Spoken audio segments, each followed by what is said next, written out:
तो कैसे हो मेरे क्रिकेट के दीवानों? बढ़िया सब, मजा आ रहा है ना जिंदगी में? बस ऐसे ही मजे करते रहो और अपने सपनों को पूरा करते रहो। दीवानों, ये वीडियो कुछ ज्यादा ही खास होने वाली है क्योंकि इस वीडियो में हम बात करेंगे आईपीएल की ऑरेंज कैप के प्रबल दावेदारों की। इस वीडियो के अंदर मैं आपके लिए लेकर आया हूँ टाटा आईपीएल 2022 की सभी टीमों की तरफ से एक एक ऐसा खिलाड़ी जो बन सकता है ऑरेंज कैप का सबसे बड़ा प्रबल दावेदार। और इन 10 खिलाड़ियों के बाद मैं चुनूंगा अपने टॉप 3 खिलाड़ी ऐसे जो मेरे हिसाब से जीत सकते हैं इस साल की ऑरेंज कैप। और मेरे टॉप 3 बताने के बाद जानेंगे आपका वो कौन सा खिलाड़ी है जो इस साल की ऑरेंज कैप जीत सकता है। तो चलिए आपका ज्यादा कीमती समय ना खराब करते हुए इस साल के टाटा आईपीएल की शुरुआत करते हैं ऑरेंज कैप की प्रेडिक्शंस के साथ।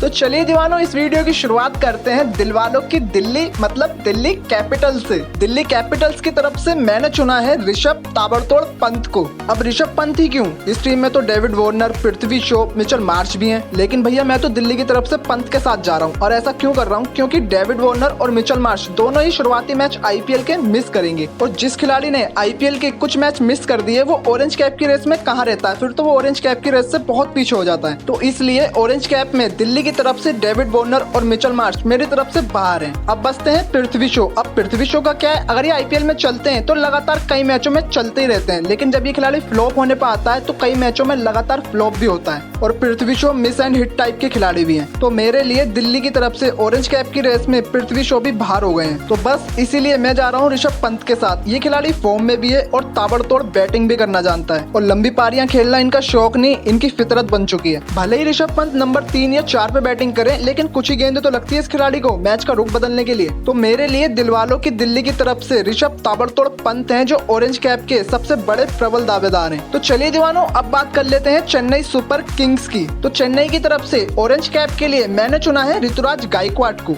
अब गायकवाड़ को मैंने इसलिए चुना है क्योंकि ये खिलाड़ी गजब की फॉर्म में और पिछले साल तो ऑरेंज कैप इन्हीं के सर पे विराजमान थी। और पिछले साल के आईपीएल में इस खिलाड़ी ने लगभग हर मैच में रन मारे हैं, चाहे वो सिचुएशन आसान हो या मुश्किल, इन्होंने कभी भी अपनी टीम को निराश नहीं किया था। और ये ऑरेंज कैप के ज्यादा प्रबल दावेदार इसलिए बन जाते हैं क्योंकि अपनी टीम के लिए ओपनिंग करते हैं और किसी भी टीम के ओपनर के पास सबसे हाई चांसेस होते हैं कि वो टूर्नामेंट के अंदर सबसे ज्यादा रन बनाए, क्योंकि ओपनर को सबसे ज्यादा बॉलें खेलने का मौका मिलता है और ऋतुराज गायकवाड़ इस मौके का बहुत अच्छे से फायदा भी उठाते हैं। तो मेरे लिए चेन्नई की तरफ से ऑरेंज कैप के सबसे बड़े प्रबल दावेदार हैं ऋतुराज गायकवाड़। तो चलिए दीवानों, इसी के साथ अब बात करते हैं सनराइजर्स हैदराबाद की। हैदराबाद की तरफ से ऑरेंज कैप के लिए मैंने चुना है केन विलियमसन को। वैसे तो इनके पास निकलस पूरन भी है और राहुल त्रिपाठी भी, लेकिन फिर भी मैं केन विलियमसन के साथ जा रहा हूँ क्योंकि मुझे नहीं पता कि राहुल त्रिपाठी ओपनिंग करेंगे या वन डाउन आएंगे, और ऐसे ही पूरन का भी नहीं पता ये 4 नंबर पे खेलेंगे या 5 नंबर पर, और 3 नंबर पर ये आ नहीं सकते क्योंकि वहाँ पे केन विलियमसन या राहुल त्रिपाठी में से एक ही जना खेलेगा। तो इसीलिए मैं जा रहा हूँ केन विलियमसन के साथ, क्योंकि केन विलियमसन या तो ओपनिंग करेंगे या तो वन डाउन खेलेंगे और इससे नीचे ये आ नहीं सकते, ये बात भी पक्की है। और साथ ही इस खिलाड़ी के पास टैलेंट की कोई कमी तो है ही नहीं, क्योंकि दुनिया के टॉप क्लास खिलाड़ियों में इस खिलाड़ी की गिनती होती है आज भी। और इस टीम की कप्तानी भी इन्हीं के पास है और लीडरशिप तो ये क्या बखूबी निभाते हैं अपनी टीम की। और कप्तानी में जो खिलाड़ी रन बनाता है वो खिलाड़ी चैंपियन कहलाता है और इन जनाब की गिनती उन्हीं चैंपियन खिलाड़ियों में होती है। तो मेरे हिसाब से हैदराबाद की तरफ से जो खिलाड़ी ऑरेंज कैप की रेस में आएगा वो है केन विलियमसन। तो चलिए दीवानों, इसी के साथ अब बात कर लेते हैं राजस्थान रॉयल्स की। अब राजस्थान रॉयल्स के पास जोस बटलर भी है और यशस्वी जायसवाल भी है और इन्होंने इस साल अपनी टीम में देवदत्त पड्डीकल को भी शामिल कर लिया है। बस दिक्कत यहीं पर हो गई राजस्थान रॉयल्स के लिए, क्योंकि अब बटलर ओपनिंग करे तो कैसे करें। अब जायसवाल को भी बाहर नहीं बैठा सकते क्योंकि उस खिलाड़ी ने अपने आप को प्रूफ करा था पिछले आईपीएल में, और देवदत्त पड्डीकल इतने सारे रन बनाकर आए आईपीएल में, और आईपीएल में इन्होंने ओपनिंग के अलावा और कोई जगह पर अब तक खेला भी नहीं है। तो बात बटलर पर आकर ही रुकती है। इस साल ये मिडिल ऑर्डर में ही खेलेंगे राजस्थान रॉयल्स के लिए। तो बस इसीलिए राजस्थान रॉयल्स की तरफ से जो प्रबल दावेदार हो सकता है मेरे हिसाब से वो है संजू सैमसन। अब संजू सैमसन को मैंने इसलिए चुना है, इस खिलाड़ी की जगह लगभग वन डाउन की पक्की होगी इस साल के लिए। और सैमसन का कद आईपीएल में आकर मेरे हिसाब से कुछ ज्यादा ही बढ़ जाता है, क्योंकि आईपीएल के हर सीजन में ये खिलाड़ी लगभग एक बार शतक के पास तो जरूर पहुंचता है और शतक मार भी देता है। और उसी सीजन के अंदर इनके नाम 2-3 70-80 रन की पारियां भी होती हैं और सीजन खत्म होते होते इनके नाम के आगे 400-500 रन भी लग जाते हैं। तो मेरे हिसाब से राजस्थान रॉयल्स की तरफ से जो प्रबल दावेदार हो सकता है ऑरेंज कैप के लिए वो है संजू सैमसन। और हाँ दीवानों, देखो अगर बटलर ने ओपनिंग कर दी राजस्थान रॉयल्स के लिए इस साल तो फिर बटलर हो जाएंगे मेरे राजस्थान रॉयल्स की तरफ से प्रबल दावेदार ऑरेंज कैप के लिए। समझ रहे हो ना बात को? तो चलो चलो इसी के साथ अब नजर मार लेते हैं पंजाब किंग्स पर। अब भैया देखो, पंजाब किंग्स के पास तो बहुत बड़े बड़े नाम है, जैसे कि Shikhar Dhawan, Jonny Bairstow, Liam Livingstone, लेकिन मैं इनमें से किसी के साथ नहीं जा रहा। मैं जा रहा हूँ मयंक अग्रवाल के साथ, क्योंकि इस खिलाड़ी ने पिछले 2-3 आईपीएल के सीजन में जो खेल दिखाया है अपने बल्ले से, मतलब कि मजा ही भर दिया इन्होंने अपनी बैटिंग से। और पंजाब की तरफ से ऑरेंज कैप के सबसे बड़े प्रबल दावेदार मुझे इसलिए लग रहे हैं अग्रवाल, क्योंकि ये इनकी ओपनिंग की जगह लगभग शिखर धवन के साथ पक्की है। और इस साल तो ये पंजाब किंग्स की कप्तानी भी करेंगे, और कप्तानी में इस खिलाड़ी को खेलना बखूबी आता है। ये इन्होंने पिछले साल करके भी दिखाया था, जिसमें इन्होंने अपने कप्तानी के डेब्यू मैच में दिल्ली के खिलाफ 80 या 90 रन की एक मजेदार पारी खेली थी। तो बस पंजाब की तरफ से ऑरेंज कैप के प्रबल दावेदार के रूप में मैं जा रहा हूँ मयंक अग्रवाल के साथ। तो चलिए दीवानों, इसी के साथ अब बात करते हैं कोलकाता नाइट राइडर्स की। अब कोलकाता की तरफ से ऑरेंज कैप के प्रबल दावेदार के रूप में मैंने चुना है श्रेयस अय्यर को। अब यार देखो, ये चॉइस मेरे लिए बहुत ही आसान थी, क्योंकि ये खिलाड़ी इस समय कुछ अलग ही दर्जे की फॉर्म में। आईपीएल में भी खूब रन बनाए इस खिलाड़ी ने, और इंटरनेशनल क्रिकेट में तो तहलका मचा के आ ही रहे हैं। और ऑरेंज कैप के सबसे बड़े दावेदार इसलिए बनने हैं अय्यर, क्योंकि ये खिलाड़ी टॉप ऑर्डर में बैटिंग करता है। इस साल कोलकाता के लिए श्रेयस अय्यर 1 डाउन पर बैटिंग करेंगे, और ये पोजीशन श्रेयस अय्यर के लिए सबसे बेस्ट पोजीशन है। इसी के साथ इस साल की कोलकाता की कप्तानी श्रेयस अय्यर ही कर रहे हैं, और लीडरशिप इस खिलाड़ी को बहुत ही बखूबी निभाने आती है। यह आपने इनसे दिल्ली की तरफ से तो देखा ही होगा, और इस साल आप कोलकाता की तरफ से भी देखोगे। तो मेरे कोलकाता की तरफ से ऑरेंज कैप के सबसे बड़े प्रबल दावेदार हैं श्रेयस अय्यर। तो चलिए दीवानों, इसी के साथ अब बात कर लेते हैं रॉयल चैलेंजर्स बैंगलोर की। अब बैंगलोर की तरफ से ऑरेंज कैप के प्रबल दावेदार के रूप में मैंने चुना है विराट कोहली को। अब विराट कोहली क्यों, ये तो शतक भी नहीं मार रहे, और वैसे भी इनके पास तो ग्लेन मैक्सवेल भी है, और इन्होंने इस साल अपनी टीम में फाफ डु प्लेसिस को भी शामिल करा है, और इस साल ये आरसीबी की कप्तानी भी कर रहे हैं। लेकिन फिर भी मैं तो जा रहा हूँ भैया विराट कोहली के साथ, क्योंकि मैक्सवेल आईपीएल के कुछ शुरुआती मैच नहीं खेल पाएंगे, और अगर खेलते भी हम तो फिर भी विराट कोहली के साथ ही जाते। और फाफ डु प्लेसिस मेरे हिसाब से नीचे बैटिंग करेंगे, 1 डाउन या 2nd डाउन पर ये बैटिंग करेंगे आरसीबी के लिए। अगर ओपनिंग कर भी लें, फिर भी भैया हम तो विराट कोहली के साथ ही जाएंगे ऑरेंज कैप के प्रबल दावेदार के रूप में।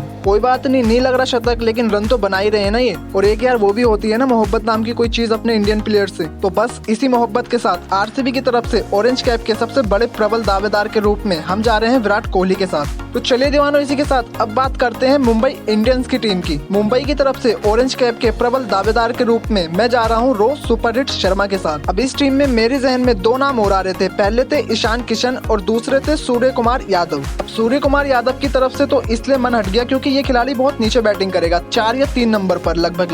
अब बचते हैं ईशान किशन। ईशान किशन तो इस साल मेरे हिसाब से ओपनिंग भी कर सकते हैं मुंबई इंडियंस के लिए, लेकिन मैं फिर भी रोहित शर्मा के साथ ही जाऊंगा, क्योंकि रोहित शर्मा को मैंने तो आईपीएल के अंदर अब तक ऑरेंज कैप पहनते हुए बिल्कुल भी नहीं देखा है। तो बस इसलिए मैं चाहता हूँ कि इस साल इनके सर पे एक बार ऑरेंज कैप जरूर देखने को मिले। और किस चीज की कमी है रोहित शर्मा के पास, बड़ी पारी खेलना ये जानते हैं, तेज खेलना ये जानते हैं, पारी को संभालना भी ये जानते हैं, लेकिन फिर भी आईपीएल के अंदर ऑरेंज कैप की लिस्ट में इनका नाम नहीं होता। तो बस इसीलिए मुंबई इंडियंस की तरफ से ऑरेंज कैप के प्रबल दावेदार के रूप में मैंने चुना है रोहित सुपरहिट शर्मा को। तो चलिए दीवानों, मुंबई के बाद अब बात कर लेते हैं आईपीएल की 2 नई टीमों में से एक लखनऊ सुपर जायंट्स की। अब लखनऊ की तरफ से ऑरेंज कैप के प्रबल दावेदार के रूप में मैंने चुना है केएल राहुल को, क्योंकि ये खिलाड़ी कमाल भी है और लाजवाब भी, और आईपीएल के अंदर तो क्या जलवा बिखेरते हैं। वैसे इस टीम के अंदर 2 और ऐसे खिलाड़ी हैं जो बन सकते हैं ऑरेंज कैप के दावेदार। उसमें से पहला नाम आता है क्विंटन डिकॉक का, और दूसरा नाम आता है मनीष पांडे का। अगर ये दोनों खिलाड़ी किसी और टीम में होते तो शायद मैं इन्हें चुन लेता, लेकिन इस टीम में तो पहले ही केएल राहुल है, और केएल राहुल के सामने उस टीम में सबसे ज्यादा रन कोई बल्लेबाज बना दे ऐसा तो मेरे हिसाब से हो नहीं सकता,